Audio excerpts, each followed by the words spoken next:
Hello and welcome to DDOCast episode 393, recorded live on Sunday, August 9th. I'm your host, Patrick. With me this week, we have Voodu, or Ginger Spice. Hey, everyone. Welcome. We were going to have Sabajade, but she called in sick today, so we wish her the best and hope she gets better quickly for better DDO enjoyment. This week's screenshot: Playa Ghost begins a stealthy approach to Blockade Buster in the 233rd screenshot of the week. It's a nice little night shot. I kind of like that little area, actually. The night view of the harbor with the boats and stuff. It's kind of a nice little spot. We like to talk about Dungeons & Dragons online nearly every weekend. You can watch us through Twitch, YouTube, DDO forums from website at DDOcast.com. You can also, we're hosted by Cyber Ears, the awesome podcast hosting network. Shows are usually available within a few days of recording. The next show will be sometime next week. It's going to be a recorded show. It's actually already recorded, which is why the name under Voodoo is incorrect right now. Is because I'm scrambling and trying to catch up. You're currently listed as being Jerry, which I'm trying to fix and talk at the same time. That's why this is going really well. This is the kind of day I've been having. So the next show will be next weekend. So you can stay tuned with social media for that. At DDOcast is probably the best one that you can follow if you're going to follow any one of those. But that show's already in the books. It's going to be great. It's a DDO debates. Just to give you teasers. DDO debates. We had Samus and Lessa and Chai and Axel DDO all on the show debating some of the hotter topics of what's going on in DDO. But this week we are going to review Update 26 and Update 27. Just kind of, I've started doing review shows. I like doing the review shows. Can I give an idea of what we think about the different updates as they come out? And that's, since 26 and 27 we're so close together, and they're kind of mostly meant to be the same update, and then they got broken into two. I thought we would just debate them both at the same time. So we're going to do that, and we're going to start with Update 26, which was basically warlocks. So, Voodoo, what do you think of warlocks? I think it was a nice addition. I welcome, the new class, and I had a lot of fun playing. I have actually played all three packs and all three enhancement trees through level 20, but I have not yet played them into epics. I will be soon, though. You've already done more than I haven't really played very much of warlock, actually. I'm still trying to. I have a character that's going to become a warlock. I just had to get him from where he was parked at 14, and then I'm just kind of going through up to 28 to just do a full reincarnation. But this is a character that has been parked since Motu came out, and it's a little painful. I'm not going to lie. His build was much more viable back then than it is now. Did you say Mod 2? Motu. Okay, Menace of the Underdark. Oh, okay. Not quite that far away. Mod 2. Like, no. That's a really long time, buddy.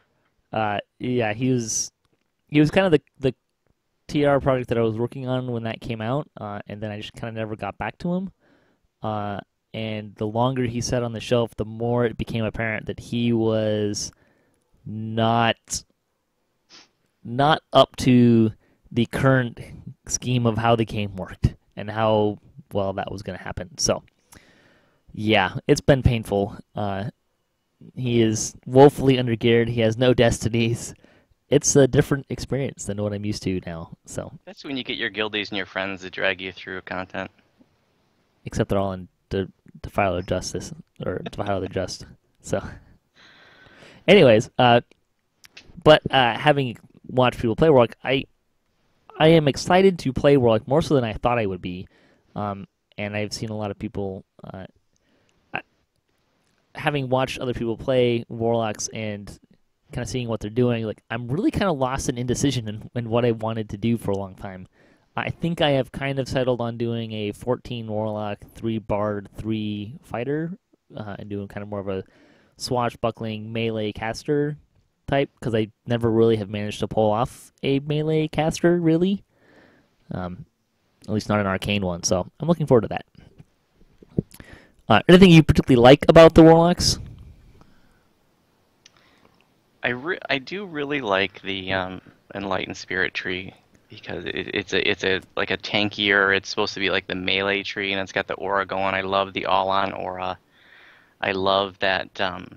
Well, it just really fits my play style right now. Ginger Spice is my main character, and I play her as like this tanky caster, and I can play an Enlightened Spirit the same way. It's really how I like to play my tunes, and so I'm really looking forward to TRing Voodu, which is my Sork right now, which used to be my main before Druids came along, into an Enlightened Spirit tank. So that's going to happen probably in the next couple of weeks. I'm going to do a new series when I do that as well. Excellent. Anything else? I kind of looked at the release notes for 26, but there wasn't really anything else that I noticed to talk about. Anything else that kind of stuck out to you as for update 26? Nothing's not on the top of my head. So let's give it a letter grade. The Warlocks. What do you think for grading Warlocks? Wow, you really put me on the spot here. Yep. I'm gonna say B minus. Okay. Want to explain it a little bit? Yeah. The Warlock definitely there's some polishing that needs to happen. There's a lot of visuals that are either just kind of lame and lacking, or in some cases outright missing. There's just no animation when you do, certain attacks or certain spells or abilities, and audio effects some of them are kind of lame and need some work. The Eldritch Blasts, after you destroy one target, instead of auto-targeting the next right away, you get your next shot that just flies into the ceiling or flies into the floor, and they need to make that a little bit more efficient about the auto-targeting after one mob is dead, and then it moves to the next target. There's just a lot of little things like that that need to be polished, and if that happens, I'd definitely give it a higher grade. I guess I should say I forgot to mention. I kind of forgot about it because it was a brief experience, but I did play a bit of a Warlock when I was doing Makar's challenge for Devil's Assault. I had I don't remember what the exact breakdown was, but it was part Warlock, part Artificer, and I think probably part Fighter as well. And it was kind of using the Eldritch Tree. It wasn't a lot of Warlock, but I did find it to be fairly... it mixed very well with what I was already doing, and added more than subtracted from the multi-classing, which I thought was good. I had a lot of fun kind of playing around with it in that kind of limited scope. I would say I'd probably give it maybe a high B plus, low A minus. And again, I haven't really played it a lot, but I think it looks really interesting. I'm excited to play it. A lot of people are just frankly really excited about the new class and really enjoying it. Particularly some of the folks in my guild have really been enjoying it as well. And they seem to be keeping up with most of the rest of the characters, and even surpassing some of my older characters. So that's kind of where I would land. Couple more things that I'd like to add. One, I'm going to give it an A plus on the past life. Props to Turbine for doing something that had universal appeal. It gives, if anybody doesn't know, it's +3 MRR, magical resistance rating, per past life, stacks up to 3 times, so basically 9 free MRR. That's pretty awesome. And so that's going to make more people want to play it, whereas I think they made a mistake with the last new class, which was Druid, in that, the past life of Druid is something that's only going to appeal to a couple classes. It increases your animal companions' abilities, and who has animal companions? Druids and artificers. Well, and hirelings and charms and stuff. That's true, but I don't think anybody's going to do Druid past lives to get their charms better. Maybe. Who knows? But the other thing is, one of the things I like about Warlock is that I think it's good for both new players and veteran players. I think veteran players are going to be able to do a lot of creative things with Warlock. And for new players, as long as they're people that don't just want to, swing a piece of steel in their hand, if they're willing to do a little bit more than that, Warlock, because you don't have a bazillion spells to choose from, and it's, if you want to play it and just hold a button down and shoot your blast all day long, you can do that and have a pretty powerful tune right out of the box without having to invest a lot of resources into. So I like that component of Warlock 2 quite a bit. Do you find that you can switch between play styles of a warlock just on the same character pretty easily, going from like if you want to be more of a melee to just shoot stuff? So if someone wanted to kind of try out different play styles. Well, I don't know. I kind of feel like the Enlightened Spirit was designed to be that melee warlock, and that if you're gonna do the other two trees, that you really should be blasting, and there's not really wouldn't really be a lot of benefit to trying to melee with the like Tainted Scholar or um, the other tree. I forgot the name of it. Soul Leader. But yes, Soul Leader. Thank you. But if you are an Enlightened Spirit, for example, and you want to switch between shooting, you're doing your bursts and melee, I think that's a pretty easy thing to switch between. Relatively easy to switch between. Awesome. So let's talk about up to 27, which will be most of what we're going to talk about, because 26 was all about the Warlocks. 27 we got quests and some other the XP changes were pretty big. So let's start with Trial by Archons. What did you think of Trials of Archons? In High Lords, as soon as the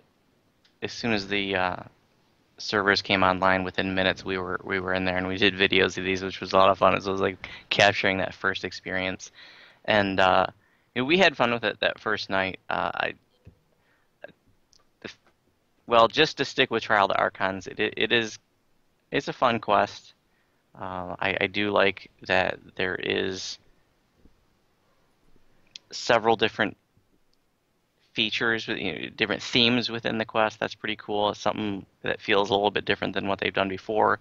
It does take place in Shavroth, but it has a different look and feel to it. It gives it the more like sort of, I don't know. I guess they were going for the Archon flavor of Shavroth as opposed to the devil and demon flavor of Shavroth that we've seen before. So overall, I like the quest. I like the variety within the quest itself. There's kill some mobs, a little bit of Mario, but not too much. It's a light Mario kind of stuff. Some puzzles, which I thought was a good application of the floor tile puzzles as well, with the traps and stuff, and a little bit of fighting mixed in. So I thought it was. I think it's probably the best quest in the pack, including the raid, just because it's got a really nice variety, has a lot of different stuff going on that's fun, but it still gives you some hack and slash moments. What about Demon Assault? The best thing I can say about this one is that it is slightly less boring than Devil's Assault. It is pretty repetitive, but at least unlike Devil's Assault, you're not just sitting in one room for 20 minutes. So it's just not a lot going on in this quest. It's just, thematically it's the same as Devil's Assault. There's just a bunch of mobs spawning from portals, and you just slice them up until the end. It's kind of, if it says assault, like something assault in the game, you kind of know what it's going to be. And it's, I don't know, I felt a little boring.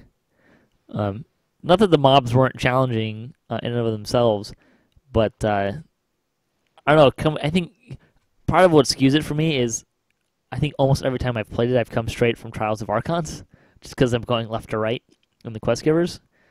Because absent of anything given in sort of an order, that's kind of just the way I naturally go. And then when you compare the two, it's like, hey, this is kind of fun and doing much, and then it's just swinging and killing a bunch of stuff. It's like run to this portal, kill some stuff. Run to this portal, kill some stuff. Run to the next portal, kill some stuff. So it kind of, just in and of itself, it's not an overly exciting quest, and I didn't find it overly challenging. At least Devil's Assault, when it first came out, it was before there was Epic Elite, Epic Normal, Hard, and Elite. It was just epic. It was a trick to do in and of itself. It was a pretty challenging quest when it came out. You mentioned the challenge of the quest, and that was one of the things that I was a little bit. Actually, all my guildies that first night were a little bit surprised about. We thought it would be harder, These are level 32, I think, on Epic Elite. We're level 28 characters, and it just felt like it should be harder. And all of us kept like checking the difficulty, make sure we didn't go on a lower difficulty. But we were just smoking Epic Elite for the most part. So let's talk about details. Devil details. I think I wrote that wrong, but that's what I got. Yeah, this one, it's the Devil's Details. There we go. And this one has a much more traditional Shavarath feel to it, which we all recognize right away, and we really liked it. It's just it just really feels like you're in, some of those old quests or in TOD or Tower of Despair or something. Uh, I like this one. It doesn't have, I don't really feel like, well, there's nothing too special going on in this one. There's some objectives you got to do, some mobs to kill, then you get to the end and fight the boss. So it's not a particularly flashy quest. It's not a particularly memorable quest, but it's decent enough. We'll see. If you want to increment Abishai in your monster manual, go here. There's a bunch of them. There's a lot of Abishai in here. I think this had some decent variety again, just from the standpoint of, there's some killing, there's a little bit of puzzling. You're kind of doing a little bit of an exploratory around the dungeon kind of feel. 'Cause Trials of Archons is very much like there's one way to go, really. This one, there's a little bit more exploring involved, kind of navigating through a dungeon, which I appreciated. Since even Demon Assault too, the other two are both, this is the direction you go.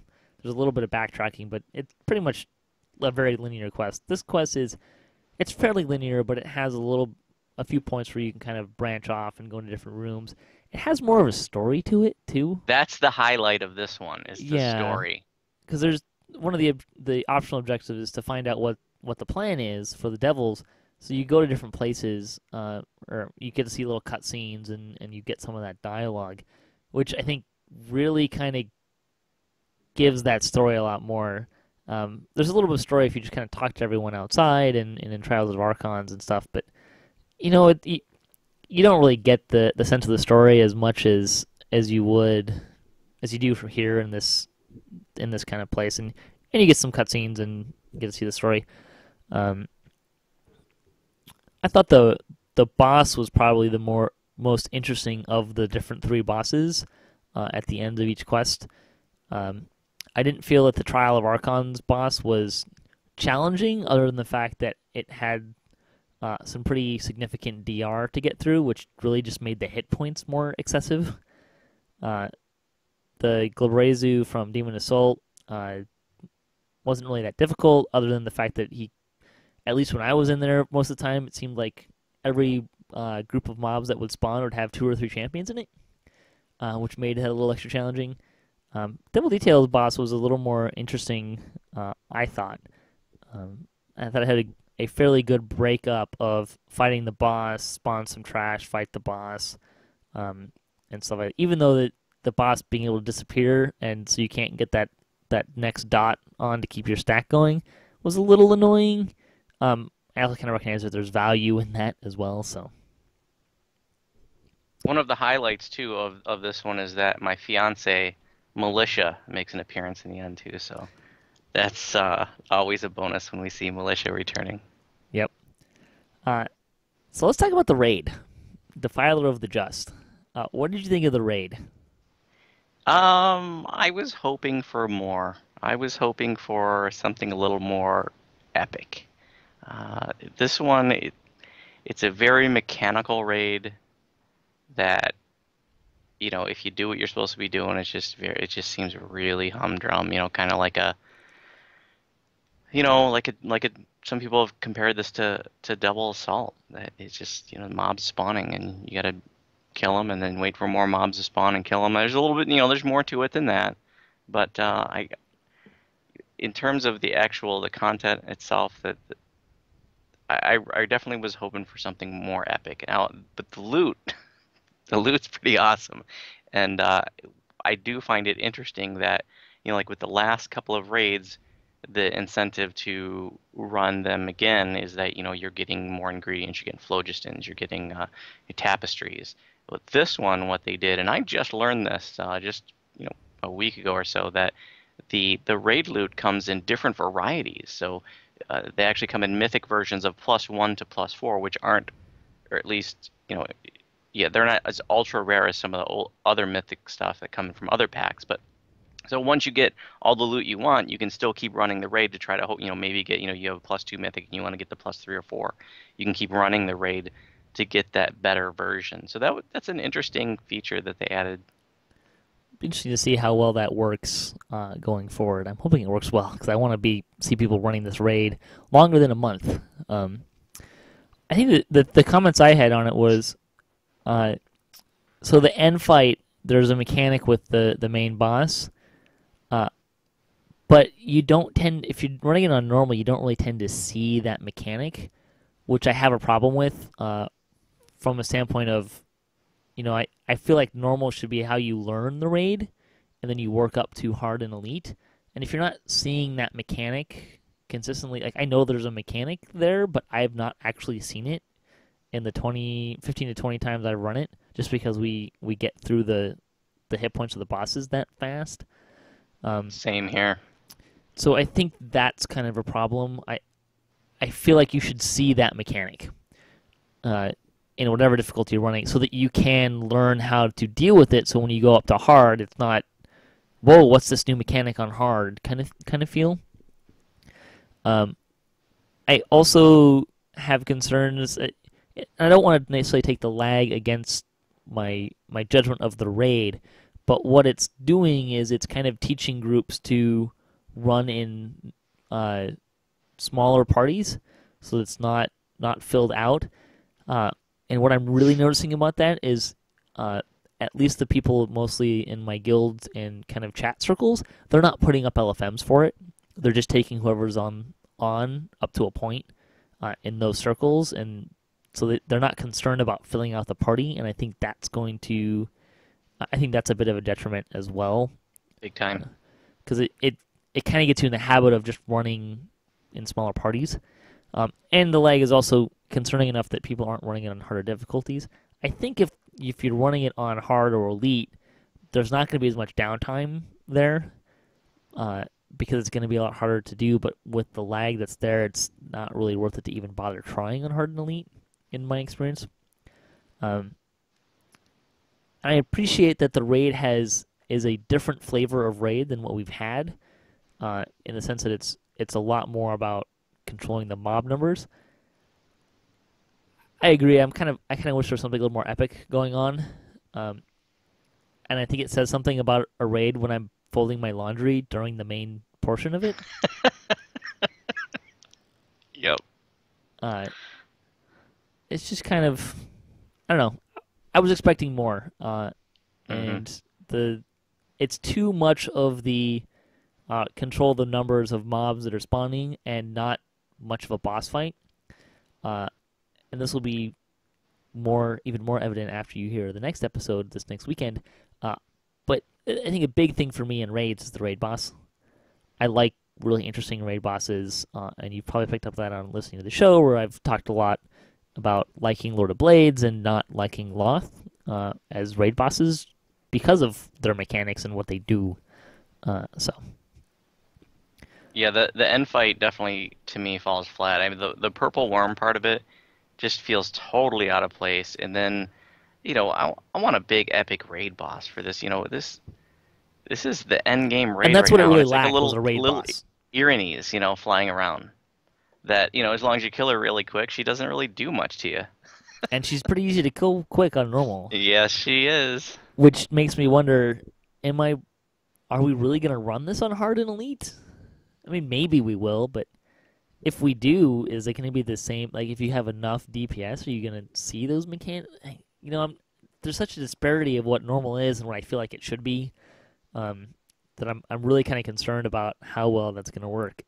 But I think the one thing it does have in its favor, let's talk about the loot. Not just in Defile of Just, but the whole chain in general. What are your thoughts on the loot? I'm really, really happy to have a hamster wheel here. There's a lot of stuff that I want for my tunes, and I mentioned this last time I was on the show. In the last couple updates, there was nothing I wanted for any of my tunes, and I was a little bit bummed about that. But here, there's lots and lots of stuff, and I'm, getting that impression from like all my guildies that there's just lots of stuff that you want.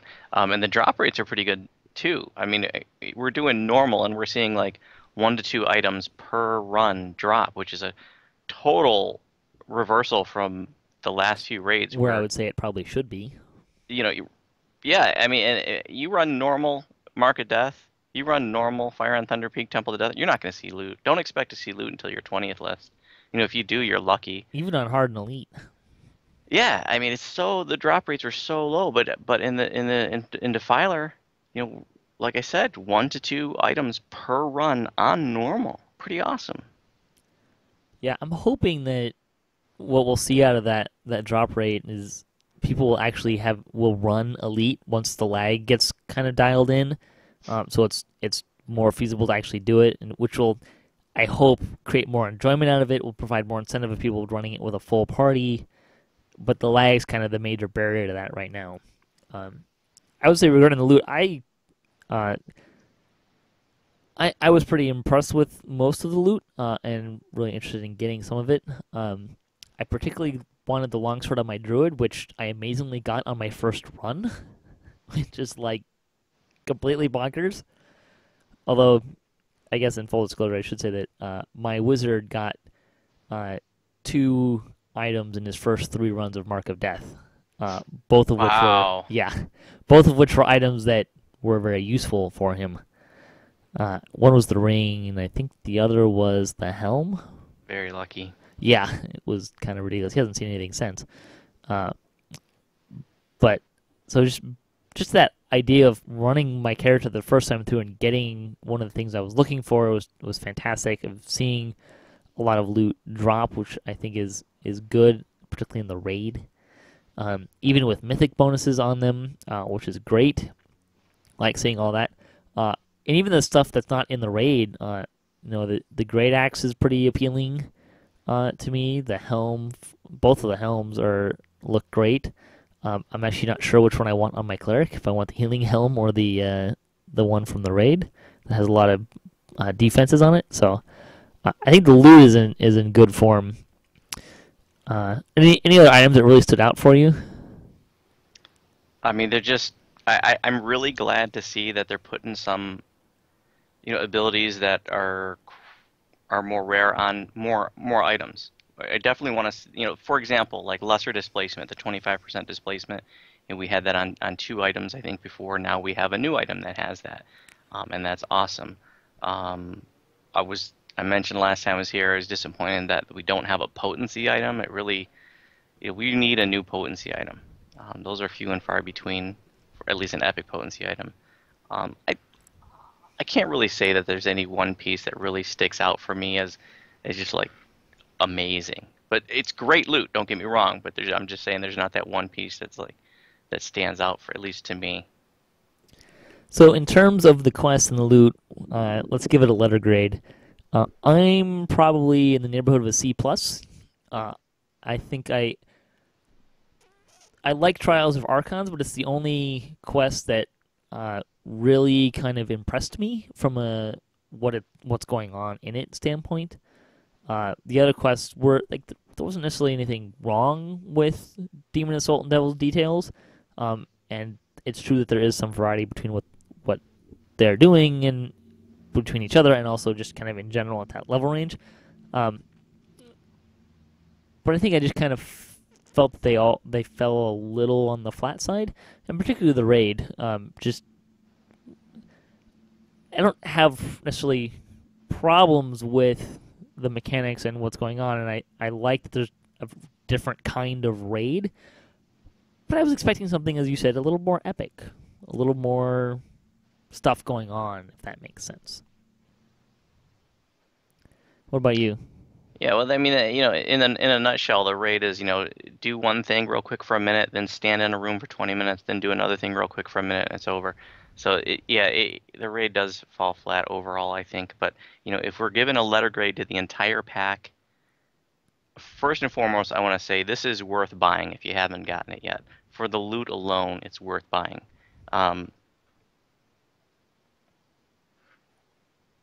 I'm gonna go somewhere between like a C plus and a B minus on the entire pack. Yeah, and I would echo that too. The grade here might not seem really impressive, but keep in mind too that that's still 78-ish% out of 100 for a score. Mm-hmm. Yep. Um, it's better than average, and I'm gonna run these quests. I don't not like them. Yep. That's not what I'm saying either. So, And that's why um, that's why I wanted to emphasize like this is worth buying. yes, I would say It's so. I like it better than like the last Madness one we got. And I also want to say, we talked a little bit about lag. The lag in this raid can be absolutely crippling. And in High Lords on Sarlona, we tried quite a few different methods, and we saw this method that Omnipresence posted, the Guild Omnipresence, and we've had a lot of luck with that. So if you haven't seen that method posted on the forums yet, check it out. It works pretty well overall. I think it's going to even be a really good method to use even after the lag subsides, but it's a pretty good one concerning the lag as well. And check that out. Good tips. So yeah, and I would say also it's a pretty cheap pack. It's only 500 turbine points, which is about as low as adventure packs get. So you get 3 quests and a raid. The quests can be played on heroic or epic difficulty. And the loot at both levels is high quality loot for those levels. So I think there's some great stuff in there for sure. I want to spend a little time talking about the XP changes. Now that we've actually have them in the game and are able to use them, what do you think about the XP changes, particularly the bravery bonus, pausing, and the flawless victory kind of stuff? You know, I kind of wish they had just taken bravery bonus out for raids and just left it intact for everything else. It just seems a little bit lazy to me.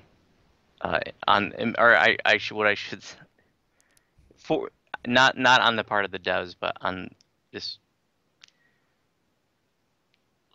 like it can increase the lazy factor for players.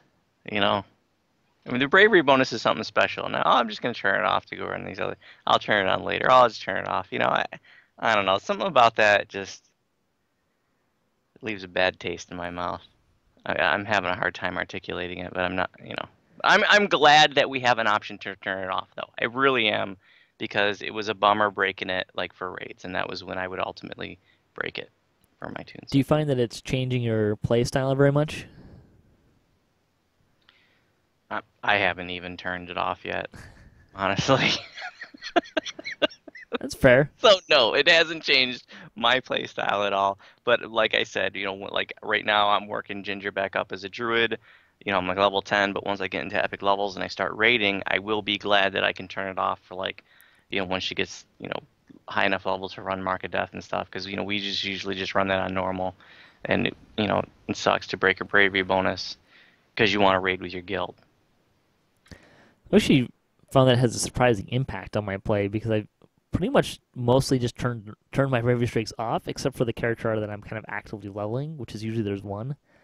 So I found it pretty handy when I wanted to get some characters that I wasn't really running a lot flagged for Defile of the Just, to make sure that I had some characters to run that, and kind of work towards getting those 28th completions, not realizing that I was actually going to pull loot before I got to 28th completions.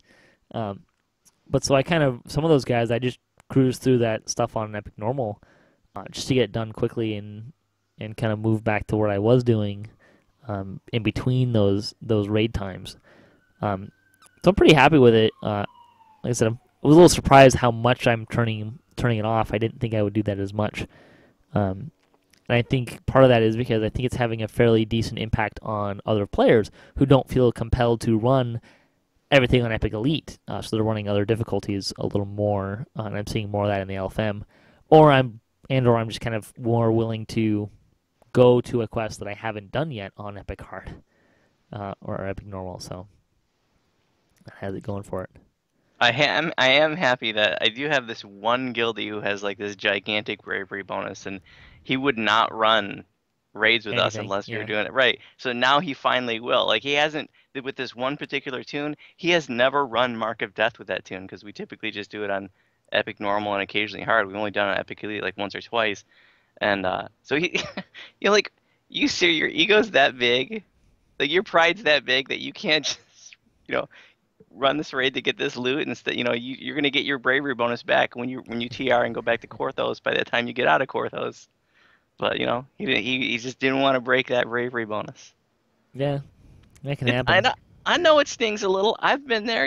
I've had pretty big bravery bonuses at well over 1,000. I was like, man, this kind of sucks. But I go for the loot. I'm not gonna let my pride get in the way. So, any thoughts on where the storyline's going? Well, they clearly set this up for Epic Shroud. I mean, there's no doubt about it.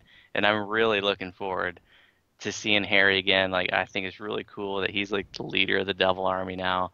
Like, we're gonna see him in Epic Shroud. They totally set up the ending for that. Um, I was a little disappointed because that whole bit kind of gets set up in the Devil Detail. It doesn't really have anything to do with Defiler of the Just. you're absolutely right because in the Devil's Details they tell their little minion, here, hold these guys off. So that's all we got in Defiler of the Just. Wasn't a real raid boss. We got a doorstop. Yeah, She's there to slow us down. So, which she succeeds. I mean, they get away, but I was kind of right. expecting them to show up in Defiler of the Just. I was a little disappointed that the storyline wise, like, hey, they're not here, right? Because they went to Eberron. Wait, why are we doing this, right? Like, I kind of lost, like, storyline wise, I kind of lost a little bit of why we were going to Defiler of the Just. Yeah. Maybe I should have read the dialogue for the quest giver a little more, but thought it was a little weird. Um, Anything else you wanted to say about either of the updates before we move on to news? If you haven't purchased Warlock and you haven't purchased Update 27 yet, get them. I mean, they are fun. Don't be discouraged by that we're not giving it an A plus. Like it's still like it's worth getting. Warlock's a lot of fun. It's going to be great for veterans. It's going to be great for new players. Lots of awesome loot in U27. It's fun to see some new Shavrak stuff. So I would jump say in. Don't wait. I would say if you're not, I would say definitely get them. If you're not trying to get on the early bandwagon of Update 27 and the quests, uh, I would say you should have no problem waiting for it to come on sale. I would say that would be totally fine. Same with Warlock, unless you're like really itching to play them. Feel free to wait for them to be on sale. But I think they are good buys even at full price. Like I said, the pack is really cheap compared to other packs, and it's a decent pack. It's got the best part about it really is the loot, and it's got a great variety of loot that you can get. I want more of it. And as even though I mentioned, I was doing laundry during a couple runs of Defiler of the Just. I would not say that I am sick of running it, even though I run it 15 to 20 times since it came out. So I mean, it's got that going for it. So, Yeah, I'm at about 100 runs, and I'm still having fun with it, doing it, running with my guildies. yeah, and I think there is value in having a raid that you can turn your brain off a little bit. Like even well, like even Follow It Truth. is it is kind of a no-brainer. You Once can, you get it's very mechanical once you understand it and you yeah, just going through the motions. and Follow Truth. If you're running on Epic Elite, you kind of have to pay at least a little bit of attention and kind of make sure. This one is it's mostly just hoping you don't get a huge lag spike and just killing stuff and maybe a little bit of targeting. Yep. So it's not heavy thinking kind of stuff. And I think it'll be interesting to see how it changes because and we'll talk about this. Actually, I'll just transition into the news and we can talk about it. So they're talking about some of the stuff that's going on in Defiler of the Just. And this came from No Worries, who I believe is the guy who actually designed the raid. Yes. Um, and if you're listening to this, you did a fine job. Like I'm not trying to be too hard, trying to be too hard on you. So there's value in variety, and I think some of these changes will actually really help the quest feel as well. I said they've been spending a lot of time looking into the lag that people are reporting in Defiler of the Just. They wanted to write a little bit about that work. One of the issues is they've been unable to recreate it in a test environment, but they have seen it themselves on the live world. Here's some of the changes they're going to make that they think are going to help. They've split the monsters that spawn in the trap room into 2 groups and added a small delay so they don't spawn at the same time. They've also changed the teleporting behavior of devils so they have a longer cooldown between attempts and will not teleport upon spawning. They adjusted some of the monster generators in the main Falling Archon's reinforcement areas. They leashed the Abishai Executioners to sit closer to the Fallen Archons, which also helps improve the flavor of the quest, which I think is going to be the biggest kind of flavor change to the quest, as opposed to dragging everything to the same spot. I think having them, you have to go to the Executioners, will really give the raid more of a feel and an excitement, and more of a, oh my gosh, we got a timer to deal with kind of vibe. But this is ambiguous to me. See, I don't know how to read this. Does it mean they're just going to spawn near them and then they can be pulled away from them? Or does it mean they're going to stay near them? I think it's going to mean they're going to stay near them, and I'm going to expect a fairly small leashing radius so that you can't just pull them up to the reinforcement rooms and kill everything at once. So you'll have to move around a little bit more or divide the party, which, again, I think will create a more interesting raid for sure. They lowered the detection areas on the pit fiends and horned devils to be less boss-sized, and they improved some pathing around the center of the main area. They think each of these things will help with lag, but we're not saying that these changes will, quote, fix the lag in the raid. They're continuing to look for ways to improve the performance in the raid, and they want to thank everyone for their videos and reports. These changes are not live, but they're planning to be in a patch at some point in time, but they don't know when that will be. I would hazard a guess to say it'll probably be this week or next week. But that's just a guess. But I think a lot of that stuff will greatly increase the enjoyment of the raid, since you'll have to be moving around a little bit more as opposed to having a few people bring everything to one spot. The disadvantage, though, is you won't be able to go do your laundry while that part of the raid is happening. Well, it depends on how fast we can kill stuff. Yeah, I welcome all those changes. Really looking forward to those. I hope they do improve in performance. And if I'm in the group that's camping out on top to kill the reinforcements, then maybe I can't do some of that laundry. But in any case, there was also we've seen the return of instance farming, as I would put it. So what that is you go into the quest and check the instance, and usually what people are looking for is something that's not 2049, which is one of the numbers that's in the long stream of stuff that you get when you do that. They kind of chimed in. They've said before that the instances don't really have a bearing on lag. People tend not to believe that. So there's another chiming in. For certain types of content, such as Defile of the Just, 2049 is the first instance number assigned. For these kind of content, it's only meaningful as a numbering system where I-2049 is number 1, which is why it appears often. 2049 of Defile of the Just is separate from 2049s of all other spaces. Basically saying, they are saying that there is no need to instance farm. In my experience, would say that has not really changed people's opinions on instance farming. And I'm sure it won't really, but there you go.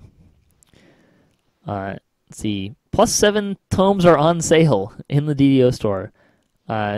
And there were some questions about whether or not that is a good thing. Several chimed in and said, first, he doubts the sale will make +7 tomes as an in-game reward obsolete. The demand will still be high. Second, the latest content has some good loot, and mythic bonuses help give players a chance for an upgrade, even as they rerun it. Update 28 will have more endgame dungeons as Harry strikes back for some sweet vengeance, and Update 29 will allow you to progress to level 30 and work on endgame loot through an updated Epic Green Steel system. They do have endgame players in mind. As an aside, they have a patch coming next week to help reduce lag. Oh, here we go, coming next week. In the raid, improve hireling AI and fix the crafting improvements that let players craft from their crafting bank. I am looking forward to that because I've been putting off some crafting so I can do that and be continually lazy about crafting. I've got a bunch of epic items that I need to upgrade from the Steel Scroll Shard stuff. He won't say when the update will solve. He won't say the update will solve raid lag, but it should improve things. Well, there you go. What are your thoughts on +7 tomes? Why are we even having this discussion, people? Seriously, this is just the natural progression of the raid. It's going to be +8 someday, and then they'll be available in game, and then a little while later they'll be available in the store. This is just it. This is the way it keeps happening as tomes progress. So I don't see it. This is a non-issue. I'm glad they're available in the store. I'm glad they waited a little while. You know, I bought one +6 to 7 Supreme upgrade, but I'm not going to buy it for all my tunes. I don't have that kind of dough to throw around. But I appreciate that, you know, Turbine's running a business here. They got to sell stuff to make money and to keep going. So that's cool. If you don't want to buy it, don't buy it. If somebody else wants to, I got no problem with that. I don't really feel that someone else being able to purchase a +1 to one or all of their stats is going to detrimentally impact my enjoyment of the game. Totally. That's kind of where I kind of land on it. Helena in our chat says he doesn't mind the 7 tomes, but raid timers are hurting the longevity of raids, which is a fair point. I do agree that that's a fair point. And I think the thing about raid timers, the place where that really kind of broke down was the cards from last year's or 2 years ago's anniversary card event having that many raid timers hit the market. Having said that, I am, through legal means, am enjoying the fact that I have Careful a sizable stack. Hey, I did trades with other people on other servers in all of my guests, so that's where I got most of my stuff. And there was the raffle too, which eventually some of that got molded into my stack. So I have a sizable stack of raid timers, and I also have so many characters that once I get a couple people flagged, I can save raid timers. And I'm also not the person who runs the raid 10 times in a day. I run it like 3 times a day, maybe. And I'm ready to move on to something else. I have other goals than just running that same raid over and over and over again. So in any case, there you go. That's what it is. Helena suggests in the chat maybe limit them to 3 to 5 uses per day. I'm not necessarily opposed to that, but there's certainly some issues with changing them since they are something that people could have already bought in the store and not used.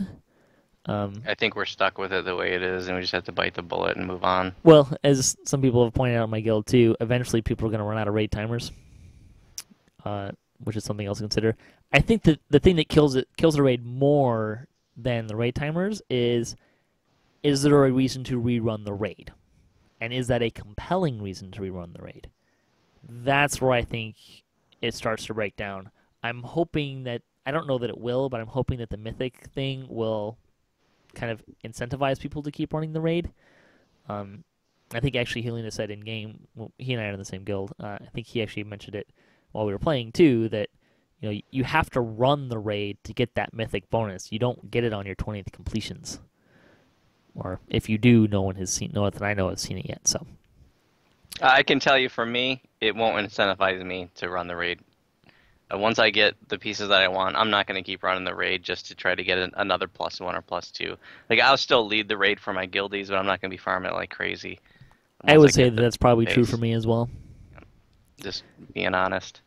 I completely agree. I'm not going to be running it for +1, +2, +4. It's just too small of an increment, and frankly, I have too many characters. Now, having said that, I have warned my raid leader, who has already has been running it pretty frequently, that don't burn yourself out on this, because I'm going to keep dragging you back in here. I got 14 tunes, and they're all getting to at least 20 completions. So I probably should qualify my statement though, because with like Ginger, my main tune, my Pride and Joy tune, I'm probably going to want the best of everything for that tune, but I won't for the rest of them. Yeah, I think it's a fair assessment. Let's see. Regarding stat damage, one of the devs chimed in, it is true that ability score damage, like other damage, can be boosted by spell power, which is kind of interesting. Oh. Yeah, I thought that was kind of an interesting statement, so I dropped that in here. And also, Argonescent is the new default server. Congratulations, Argo. Let's see. Bugs. There is a bug. It has apparently been so for a while, but it's coming up into the forefront. That iconic True Reincarnation does not reset your monster manuals.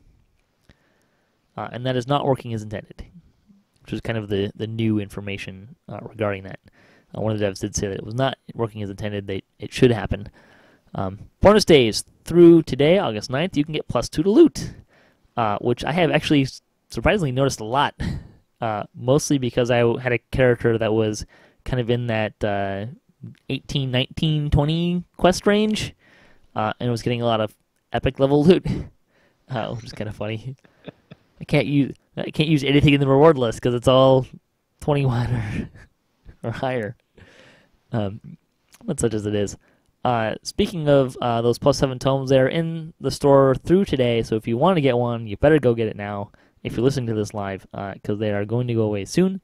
The other sales will run through Thursday, and I didn't write it down again. What is that, the 15th, 14th, something like that?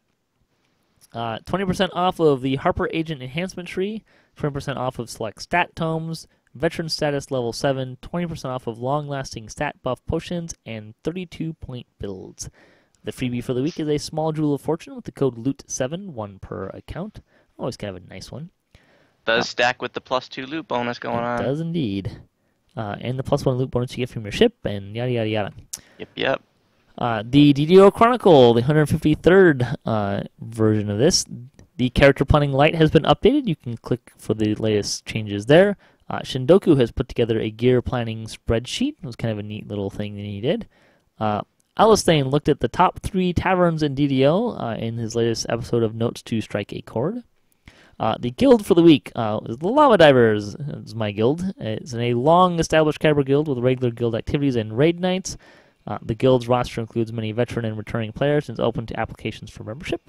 So if you're interested in that, you get a link there. If you would like to have your guild featured or nominate another guild to get featured, you can email ddo@turbine.com with the subject line Guild Hall to get your guild featured. Jerry mentioned to me that he was looking for more guilds to be featured, so if you'd like that to be your guild, and I don't think there's any requirement that you have to be recruiting either. You can be a small guild and say, hey, look at us, and that's totally fine. What non-weapon item would you like to turn into a cosmetic weapon, Voodoo? That's the comment for the week. Well, as I posted on the forums, I'd either go with the feather duster or riding crop. A riding crop. That's a little scary. I'm a little afraid to ask what you'd like to see for cosmetic armor. Well, I'm still waiting for the black PVC leather armor, from the black PVC dragon that was going to come out someday. So, all right. Man, what non-weapon item would I like to see in the cosmetic weapon? If we had anything that was more of like a throwing weapon that would work, I'd say a frisbee would be pretty fun. However, I think more appropriately would be a baseball bat. What we do need to is that my other thought was the frying pan. You know how some of them, there's a couple of the mods that have the frying pan. Yeah. Well, there's one that has an anchor too. Oh yeah, the ogre guy. Yeah, right? He's got an anchor as a weapon, which would be pretty fun. Let's see. Fansite news: DDOCast was joined by Cordovan to talk hats, helmets, and headgear. It was a fun episode to do. Let's see. DDO Players News, episode 44, looked at the latest news, Gen Con, and more. Axel on DDO looked at Update 27's loot, had a nice little video about some of that loot stuff, and his thoughts on that. DDO Gamer crafted with mushrooms and had some questions. He was crowdsourcing what he should make. Gender Spice was running Trials of the Archons and the new raid. Those are the videos you referenced earlier, I believe, like your first time through. The Witch in the Woods writes about the happiness of reaching level 20. And the House of Grouse looks at the War Cleric. Other videos going on. Gemini166 tried to stream DDO for 24 hours. He made it 19 hours and 18 minutes. Well done, sir. Nice.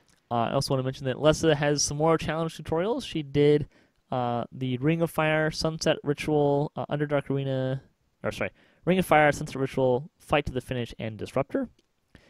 And they were both highly entertaining and informative.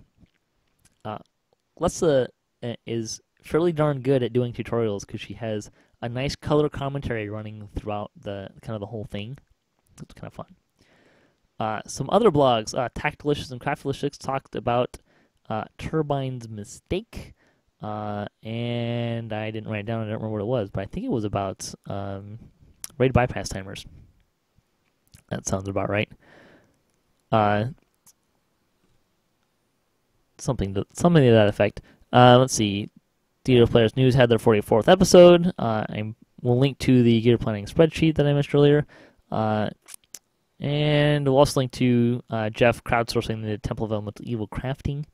DDOcast news. DDO Splat is still going. Should be another episode on Tuesday, so you can watch us play Permadeath.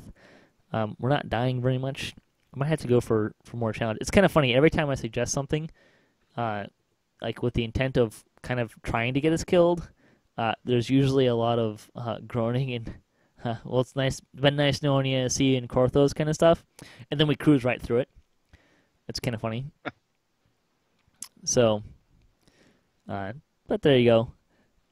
Death could be lurking around any corner, though, and it may be coming sooner than later, especially as we get into higher level content.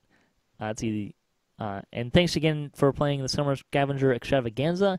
If you did play, make sure you check your in-game mail and your forum mail. You probably won a prize at least one of those places, if not multiple prizes.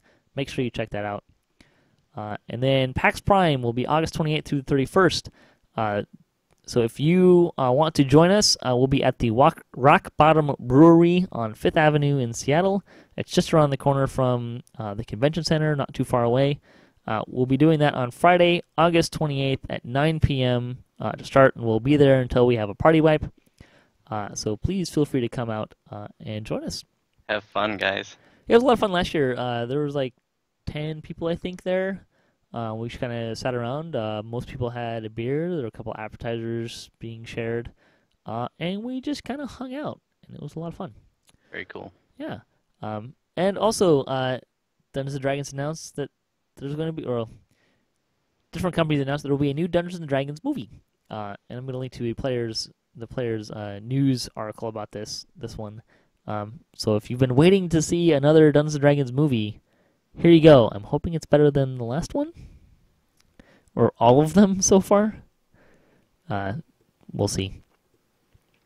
Let's see. Lightning Post. This is mostly regarding our last episode. Urlock wrote in regarding the thinking cap, which was the screenshot of the week. It came from a 100 gold roll, is where he got that from. So if you're trying to find it, good luck with that. Roll well and roll often. Storm wrote in and said his favorite helm is the Beacon of Tiara with heavy fort slotted. Positive spell power is always useful, and finding a wearable fort isn't always easy. Fire and light are useful too for a warlock life. He's not sure if he mentioned the Menace of the Underdark pre-order cosmetic spider mask. It's a bit too ubiquitous, but the stacking skill bonus is often too good to give up. We did not mention it, actually. At least I don't remember mentioning it. So that's a good one as well. And then Kirkos wrote in, his two favorite cosmetic headgear items are the gold party hat, which is was a store freebie, and the skull fetish mask, which is the original one from the Titan raid. Even the original item is nice for minimum level 9 necro spec. Underneath, he tends to use a green steel hit point item like what we mentioned on the show. It's a cool looking mask. Yeah, it is a good looking mask.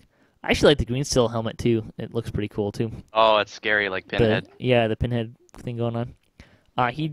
Kirkos did say that he hopes we will schedule out the next several months to talk about other non-weapon slots and highlight gear discussion. That is the plan. We will kind of rotate through the different slots and have discussions on all of them as well. Survey question for the week. Jendon and Kentouch both asked, how long do your normal epic reincarnations and true reincarnations take?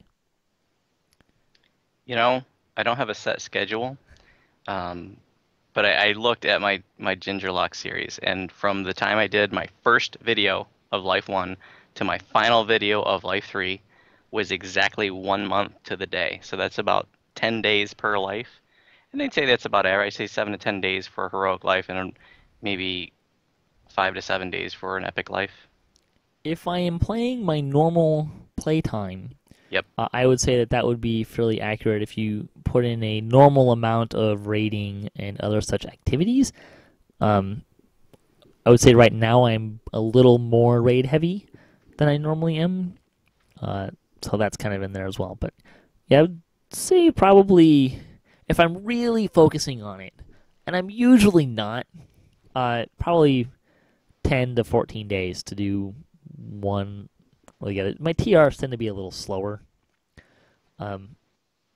Partly because I prefer running with people that I know and friends, as opposed to kind of setting on my own and trying to set up a pug. I don't have a problem setting up a pug. I enjoy the game more when I'm playing with people, my friends.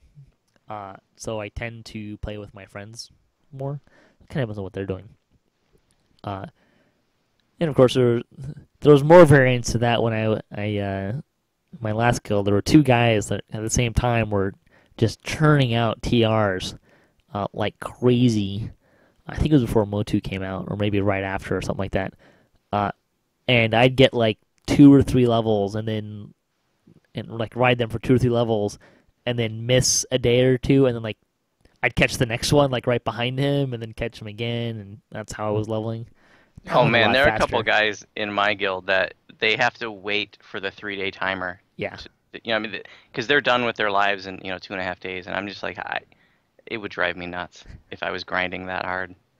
It's an impressive run to do it that fast, I will say, especially if you're not stoning, but people that can do it. So you want to plug your YouTube channel and all that stuff?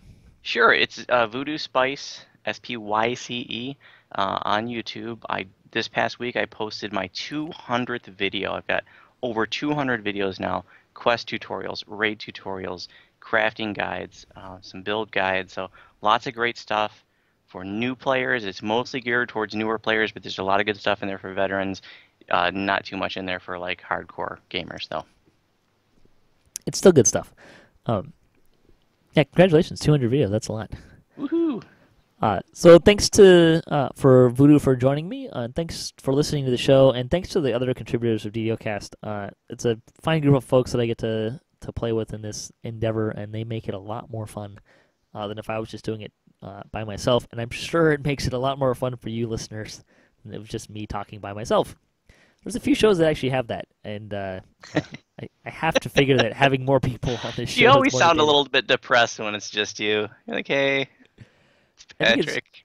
My resting talking voice is just not overly exciting.